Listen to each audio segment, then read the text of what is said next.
Madamu Ingabire Victoire Umuhoza nyuma yo gutabwa muri yombi agafungwa kubera ibyaha bitandukanye yakoze akomeje kuba ikibazo gikomeye cyane hagati y'u Rwanda ndetse n'umuryango w'ubumwe bw'i Burayi. Ngiye kubagezaho rero itangazo risohotse muri aka kanya aho inteko ishinga amategeko y'u Rwanda yamaganye yivuye inyuma umwanzuro w'inteko ishinga amategeko ya European Union cyangwa umuryango w'ubumwe bw'i Burayi, aho basohoye itangazo nyuma y'inama ikomeye cyane y'inteko ishinga amategeko y'u Rwanda yamaganye uwo mwanzuro w'iya EU uvogera ubusugire bw'igihugu cy'u Rwanda yitwaje Ingabire Victoire. Twize cyane rero, reka mbagezeho iri tangazo. Rifite umutwe ugira uti umwanzuro w'inteko ishinga amategeko y'u Rwanda ku mwanzuro w'inteko ishinga amategeko y'ubumwe bw'u Burayi wo kuwa 11 Nzeri 2025 ku kibazo cya Ingabire Victoire mu Rwanda 2025 bare 2861 RSP 15 Nzeri 2025. Batangira bagira bati inteko ishinga amategeko y'u Rwanda imaze kubona umwanzuro itishimiye w'inteko ishinga amategeko y'ubumwe bw'u Burayi wo kuwa 11 Nzeri 2025 ku bijyanye na Ingabire Victoire 2025 bare 2861 RSP, yibukije umwanzuro w'inteko ishinga amategeko y'u Rwanda ko umwanzuro w'inteko ishinga amategeko y'ubumwe bw'u Burayi 2016 bare 2910 RSP wo kuwa 6 Ukwakira 2016 ku Rwanda ku bibazo bisa nk'ibyo ishimangira ko u Rwanda ari leta yigenga ifite ubusugire, demokarasi kandi igendera ku mategeko nk'uko biteganywa n'itegeko nshinga n'andi mategeko. Ishimangira ko u Rwanda ari leta yigenga. Ishimangira kandi ko inteko ishinga amategeko y'ubumwe bw'u Burayi itemerewe kwivanga mu miyoborere y'u Rwanda kuko binyuranye n'ibiteganywa n'amasezerano mpuzamahanga ashyiraho umuryango w'abibumbye n'andi mategeko mpuzamahanga. Izirikana ko u Rwanda rwemera imitwe ya politiki myinshi ku buryo imitwe ya politiki yujuje ibisabwa n'amategeko ishingwa kandi igakora mu bwisanzure.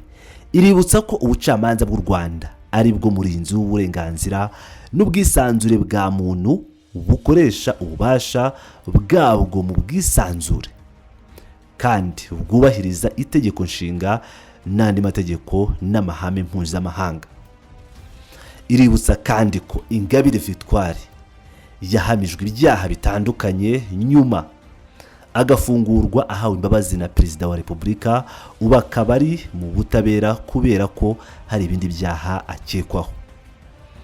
Yamaganye ikomeje imyanzuro y'inteko ishinga amategeko y'ubumwe bw'u Burayi igaragaramo kwivanga mu mikorere y'ubucamanza.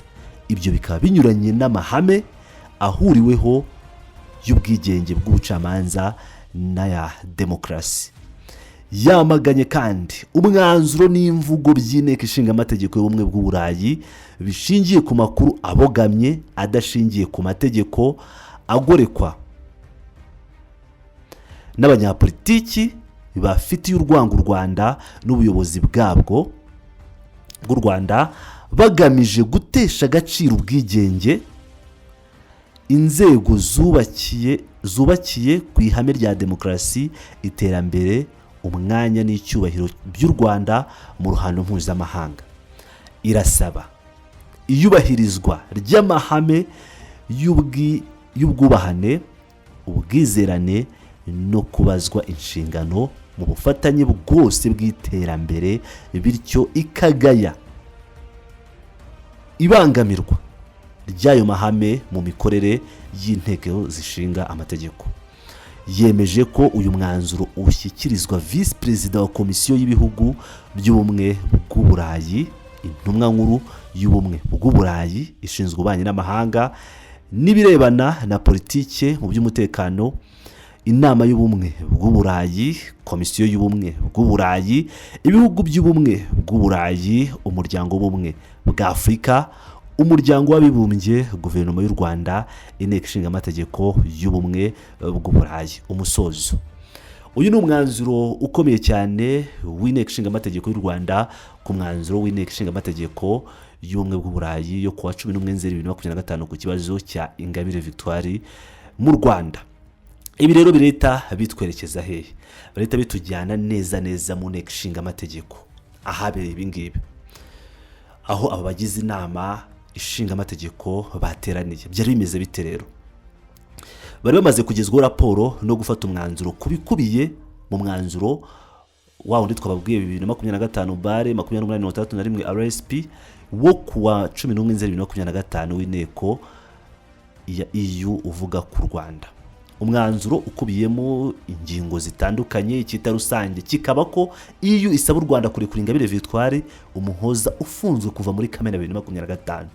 Uyu mugore wakatiwe n'inkiko muri 2010 akaza guhabwa imbabazi muri 2018 akurikiranwe ibyaha birimo gushyiraho umutwe w'abagizi ba nabi, guteza imvururu, kugira nawo ubutegetsi buriho n'ibindi.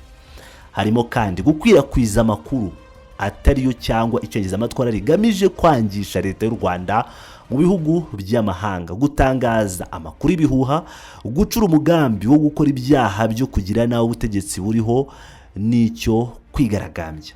Depite Mukabunani Christine yanenze inteko ya EU yasabye ko u Rwanda ruhagarika guhohotera no gufunga binyuranyije n'amategeko abatavuga rumwe n'ubutegetsi n'abanyamakuru kugira ngo ubwisanzure bwo gutanga ibimenyetso bwimakazwe. Mu magambo yati bari abantu ntabwo bazi ko natwe tuzi kuvuga, bumva batuvugira iyo bavuga ngo abatavuga rumwe n'u Rwanda ngo baraduhohotera. Ese twe tunaniwe kubyivugira? Ntabwo ari abavugizi bacu. Abatavuga rumwe n'ubutegetsi mu Rwanda tugize ikibazo ntabwo twavugirwa na bariya, twakwivugira. Ufite ikibazo wakivugira, ntabwo wajya gusaba abanyamahanga ngo bazi bakuvugire. Mukabunani kandi yavuze ko u Rwanda ruramutse rutewe ntabwo abanyaburayi bamenya uvuga rumwe n'ubutegetsi n'utavuga rumwe nabwo, kuko twese duharanira ubusugire bw'igihugu cyacu, kukivuganira no guhashya uwo ari we wese washaka kugira nabi igihugu cyacu. Yavuze ko amashyaka y'abatavuga rumwe na leta aharanira ko u Rwanda rutera imbere ndetse ko abanyamahanga bataboshya ngo barurwanye ngo bemere. Perezida w'umutwe uharanira ubumwe bw'abanyarwanda na demokarasi UDPR Depite Pai Nizeyimana yavuze ko umwanzuro w'inteko ya EU ari agasuzuguro gakomeye cyane haba ku Rwanda no ku banyafurika muri rusange. Yakomeje agira ati, reka nibutse abo bagize inteko ishinga amategeko y'Uburayi ndetse n'undi wayo wese ko u Rwanda ari igihugu cyigenga, ntabwo tugikolonizwa nabo bubaha ubusugire. Amahitamo yacu nk'uko natwe twubaha ibyabo, nibubaha amahitamo yacu mu kwihitiramo abayobozi n'amategeko yacu nk'uko natwe twubaha yabo. Muri make twubahane. Depite Nizeyimana Pai yamaganye inteko ya EU isaba ko Ingabire Victoire ukurikiranwe n'ubutabera yarekurwa, avuga ko abanyarwanda bose ari bamwe imbere y'amategeko bishyiriyeho. Mu magambo yati, ndabwira inteko ya EU ko yaba nge minisitiri cyangwa generali yakurikiranwa n'amategeko, ni nako buri munyarwanda wese yakurikiranwa. Sinumva impamvu bavuga ngo Ingabire Victoire akwiriye gushyiraho umwihariko kuko ni umunyarwanda nk'abandi. Yaragarutse ku mvugo z'inteko ya EU zigaragaza ko Ingabire Victoire ari umuyobozi w'ishyaka rya Darufu Murinzi, ariko yibutsa ko iryo shyaka ritemewe kuko yahamijwe n'inkiko igifungo kirenze amezi 6, iryo shyaka rikaba ritananditswe. Mu magambo yati, iby'abazungu ntibabiyobewe, ahubwo babikora bayobya uburari ku nyungu zabo cyangwa ku mukoro baba barahaye umuyobozi bita ko ari umutwe wa politiki ariko atariwe. Yitanzeho urugero nk'umuyobozi w'umutwe wa politiki anyomoza bavuga ko mu Rwanda nta bwisanzure bwo gutanga ibitekerezo buhari, kuko ngo nta muntu urampamagaraho igihe ndi gutanga ibitekerezo. Ikiza nuko dutanga ibitekerezo mu bwisanzure ariko tutabangamiye uburenganzira bwa bagenzi bacu. Yunganiwe na mugenzi we Depite Tumukunde Aime Marie Ange wamaganye yivuye inyuma umwanzuro w'inteko ya EU, yemeza ko ari agahomamunwa. Hamwe usanga ibihugu byita ko bifite demokarasi kurenza ibindi bihohotera cyane biri mu nzira y'iterambere, mu buryo bweruye bibihimbira ibyaha mu buryo bunyuranyije n'amategeko. Yavuze ko ibi bihugu bibikora nkana mu buryo bw'ubukoloni bushya byahisemo, bikabikoresha mu buryo bwo gucecekesha ibihugu bya Afurika bidashaka birimo n'u Rwanda. Amagambo yati biterwa n'ipfunwe n'ikimwaro ibihugu byagize nyuma yo gutererana u Rwanda muri jenoside yakorewe abatutsi, ikaba ibihugu birebera, bibangamirwa no gutekana n'ubumwe bw'abanyarwanda n'izamuka ry'ubukungu bw'igihugu buri munsi, bakarwana no kubikoma mu nkokora. Depite Ikitegetse Venuste we yavuze ko u Rwanda atari insina ngufi buri wese aba agomba gucaho igikoma uko yiboneye. Uyu mudepite yavuze ko umwanzuro wafashwe n'abanyaburayi wakozwe mu mugambi wo kwanduza isura y'u Rwanda no kurwangisha abandi no gutambamira inyungu zarwo ku rwego mpuzamahanga. Amagambo yati ibi byo kurekura Ingabire Victoire ni ibikangisho. Nk'abanyarwanda ntabwo dutewe ubwoba na gato n'ibyo bahora badukangisha. Depite Wibabara Jennifer yibukije abadepite bo muri EU ko burya ubutakiri ubu, agaragaza ko Ingabire Victoire afungiye ibyaha yakoze ndetse atari hejuru y'amategeko. Ati nagasuzuguro ku nzego zacu, ni umuco wo kudahana bakomeje kwimika. Jenoside barayirebereye ndetse barayishyigikira. Bumva umuntu waza kuvogera atagomba kuvugwaho. Ibyo bihugu byibuzwe ko burya atari buno u Rwanda ruzi guharanira uburenganzira bwabwo.